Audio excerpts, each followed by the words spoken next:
নমস্কার। আজকের ভিডিওটা খুব ইম্পর্ট্যান্ট একটা ভিডিও।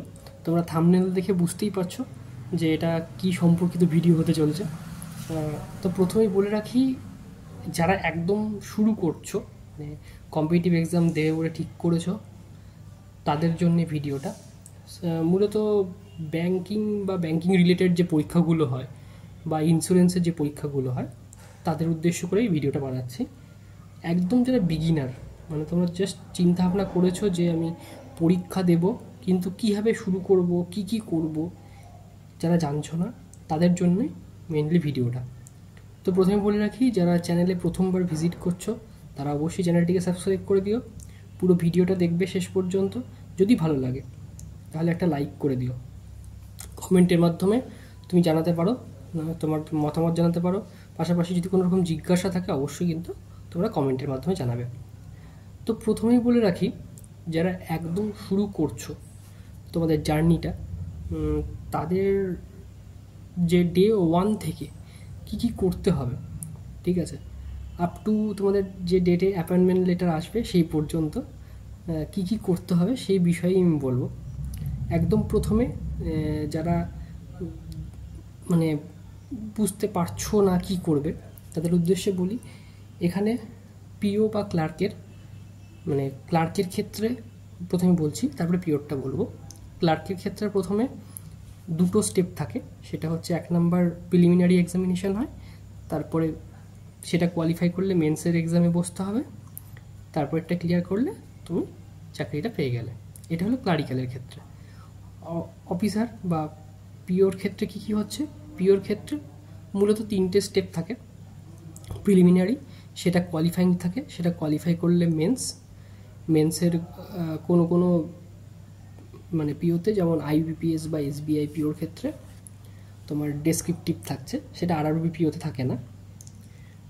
এবং তারপরে মেন্সের পরে তারপরে তোমার ইন্টারভিউ, পার্সোনাল ইন্টারভিউ, আর এসবিআইতে কিন্তু তোমার গ্রুপ ডিসকাশন যেটা থাকে সেটা থাকে। তো এই ছিল। তারপরে স্টেপে তোমার মেন্স আর ইন্টারভিউ নিয়ে একটা স্কোর হচ্ছে, সেটাতে কোয়ালিফাই করলে তোমার হয়ে গেল। তো এটা হচ্ছে বিষয়। তো এবার এগুলো আমি কাদের জন্য বলছি, যারা একদমই কিছু জানো না তাদের জন্যই কথাগুলো কিন্তু বলা হচ্ছে। যারা অলরেডি জানো তাদেরকে তো নতুন করে কিছু বলার নেই, তারা সবটাই মোটামুটি জানছে, তারা সেই মতো কাজ করবে। এবার প্রশ্ন হচ্ছে, বিগিনারদের প্রিলিমিনারিতে 3টে সাবজেক্ট থাকে কম বেশি, এটা তোমরা সবাই জানো, ঠিক আছে। তারপরে মেন্সে গিয়ে 3টে যে সাবজেক্ট প্রিলিমিনারিতে থাকছে, তার পাশাপাশি জেনারেল অ্যাওয়ারনেস আর কম্পিউটারটা অ্যাড হয়, ঠিক আছে। যেখানে ডেসক্রিপটিভ থাকে সেখানে ডেসক্রিপটিভ লিখতে হবে, এ হচ্ছে বিষয়। তো প্রথমেই আমি বলবো যে প্রিলিমিনারিতে যে টপিকের মানে যে 3টে সাবজেক্ট থাকছে, ম্যাথ মানে কোয়ান্টিটিভ অ্যাপটিটিউড, রিজনিং আর ইংলিশ, সেখানে কিন্তু পুরোটাই তোমার ডিপেন্ড করছে স্পিডের খেলা। যার স্পিড যত বেশি হবে এবং সাথে অ্যাকুরেসি, যার অ্যাকুরেসি ভালো হবে এবং স্পিড ভালো থাকবে, সেই কিন্তু প্রিলিমিনারিটা ক্র্যাক করতে পারবে, ঠিক আছে। ম্যাথের স্পিড কীভাবে ইমপ্রুভ করবে, রিজনিংয়ের স্পিড কীভাবে ইমপ্রুভ করবে, এই রিলেটেড ভিডিও আমার চ্যানেলে আছে, তোমরা সেখানে গিয়ে দেখতে পারো। তাছাড়া আমি ডিসক্রিপশন বক্সে লিঙ্ক দিয়ে দেবো, তোমরা সেটা পরবর্তীতে এই ভিডিও দেখার পরে দেখে নিও, ঠিক আছে। এবার ম্যাথ, রিজনিং এগুলো স্পিড কনসেপ্ট তো অবশ্যই ডেভেলপ করতে হবে। শুধু তো স্পিডটা কখন আসবে, যখন তোমার কনসেপ্টটা ক্লিয়ার থাকবে তখনই তুমি অঙ্কটা তাড়াতাড়ি করতে পারবে, মানে অঙ্কটা করতে পারবে। এবং অঙ্কটা করার পাশাপাশি তোমার যখন তাড়াতাড়ি করতে হবে তখন তার জন্য প্র্যাকটিস করতে হবে। তার মানে কনসেপ্ট তোমার ক্লিয়ার থাকাটা কিন্তু জরুরি, ঠিক আছে।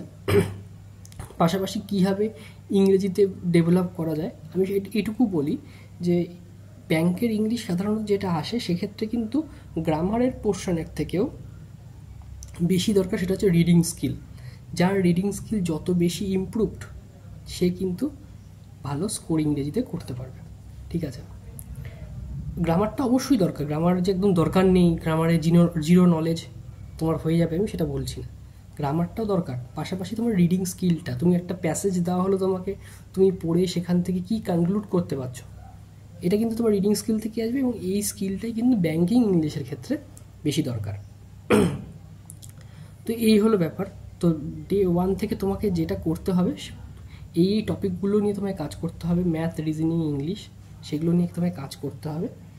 পাশাপাশি তোমার যখন তুমি কি করবে, তুমি প্রথমেই একটা প্রিভিয়াস ইয়ারের প্রশ্ন ডাউনলোড করবে, ঠিক আছে। প্রিলিমিনারির যদি কথা বলি, প্রিলিমিনারি প্রথম ইয়ার প্রিভিয়াস ইয়ারের প্রশ্ন ডাউনলোড করে তুমি দেখতে পাবে যে ওখানে কী কী টপিকের প্রশ্ন আসছে, কী কী সাবজেক্টের প্রশ্ন, মানে কী কী চ্যাপ্টার থেকে প্রশ্ন আসছে, ঠিক আছে। সেটা দেখলে তোমার একটা ধারণা, প্রাথমিক একটা ধারণা হবে যে এই ব্যাপার থাকতে পারে, এই প্রশ্ন আসতে পারে। খুব পুরনো কোশ্চেন ডাউনলোড করবে না, প্রিভিয়াস ইয়ার, মানে জাস্ট 24 চলছে এটা, তুমি 23 সালের প্রশ্নটা ডাউনলোড করলে, সেখানে দেখতে পেলে কি কি হলো না হলো, সেটা দেখতে পেলে কিন্তু তোমার একটা ক্লিয়ার হলো বিষয়টা। সেটা দেখার পরে তোমার চ্যাপ্টার ধরে ধরে তোমায় কনসেপ্টটা প্রথমে ক্লিয়ার করতে হবে, পাশাপাশি প্র্যাকটিস শুরু করতে হবে। এখন কোনো রকম পরীক্ষা নেই, মোটামুটি আগস্ট মাস থেকে পরীক্ষা শুরু হবে, তার মানে তোমার হাতে এখনও জুন আছে, জুলাই আছে, 2 মাস আছে। 2 মাসে কিন্তু তুমি একটা জায়গায় চলে যেতে পারো। তোমার যদি সেই খিদেটা থাকে ভেতরে, তাহলে কিন্তু তুমি এই 2 মাসে তোমার সিলেবাস কমপ্লিট করে দিতে পারবে।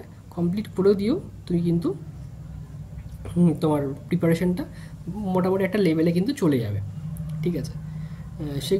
এগুলো হওয়ার পাশাপাশি যেটা ইংলিশের ক্ষেত্রে আমি বলবো, ইংলিশের ক্ষেত্রে তোমার রিডিং স্কিলটাকে ভালো করার জন্য তোমায় নিউজ পেপার বা গল্পের বইগুলো পড়ার কথা প্রত্যেকেই বলে, আমিও সেরকমই বলবো, এবং আলাদা কিছু বলবো না। কিন্তু কীভাবে পড়তে হবে এবং কি পড়তে হবে, একটা নিউজ পেপার থাকছে, আমি কথা বলছি 14 পাতা বা 15 পাতা বা 16 পাতার একটা নিউজ পেপার থাকছে, সেখান থেকে আমি কী পড়বো আর কী পড়বো না সেটা তোমাকে জানতে হবে না।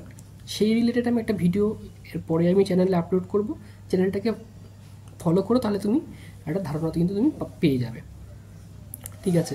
তাহলে তোমার ইংলিশ ইমপ্রুভ হবে এ থেকে নিউজ পেপার পড়ার ফলে তোমার আরেকটা জিনিস যেটা ইমপ্রুভ করে, সেটা হচ্ছে তোমার পাজেল পড়ার সময় যে একটা স্পিডের দরকার পড়ে, বা পাজেল পড়ার সময় যে একটা ধারণা দরকার পড়ে, সেটা কিন্তু এই নিউজ পেপার থেকেই ইমপ্রুভড হয়, নাহলে কিন্তু সম্ভব নয়, ঠিক আছে।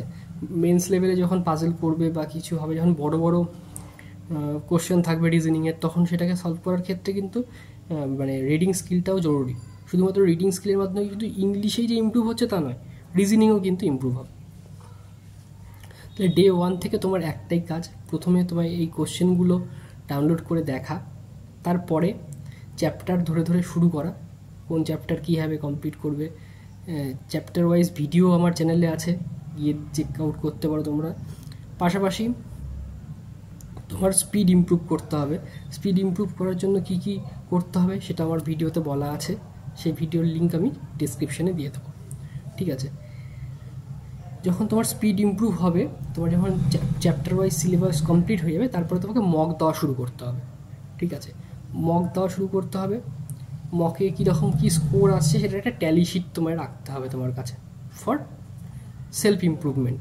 নিজের কীভাবে কী ইমপ্রুভ হচ্ছে, কি হচ্ছে না, ঠিক আছে, সেটা নিয়েও কিন্তু মকের জন্য একটা ট্যালি শিট তুমি বানাবে, যে প্রথম দিন মক দিতে বসলে আমার এত নাম্বার এলো, দ্বিতীয় দিন মক দিতে বসলাম এত নাম্বার এলো। এটা নিজের কাছে নিজের একটা স্ট্যান্ড পয়েন্টটা তুমি বুঝতে পারবে, ঠিক আছে। মকে কীভাবে ইমপ্রুভ করবে সেই বিষয়ের ভিডিও আছে, সেটাও তুমি দেখতে পারো আমার চ্যানেলে গিয়ে। তো এগুলো তোমায় করতে হবে। যখন তুমি এগুলো নিয়মিতভাবে এই ফলো আপটা করতে থাকবে না, তখন দেখবে তোর মধ্যে একটা কনসেপ্ট, মানে কনফিডেন্স তো আসবেই, পাশাপাশি তুমি অনেকটা কাছাকাছি চলে যাবে, ঠিক আছে। তো এই ডে 1 থেকে এই বিষয়গুলো কিন্তু আমার মাথায় রেখে চলতেই হবে, ঠিক আছে।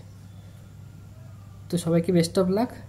এই ছিল আজকের ভিডিওটা ভালো লাগলে একটা লাইক করে দিও, চ্যানেলে নতুন হলে সাবস্ক্রাইব করে দিও। দেখা হচ্ছে নেক্সট ভিডিওতে।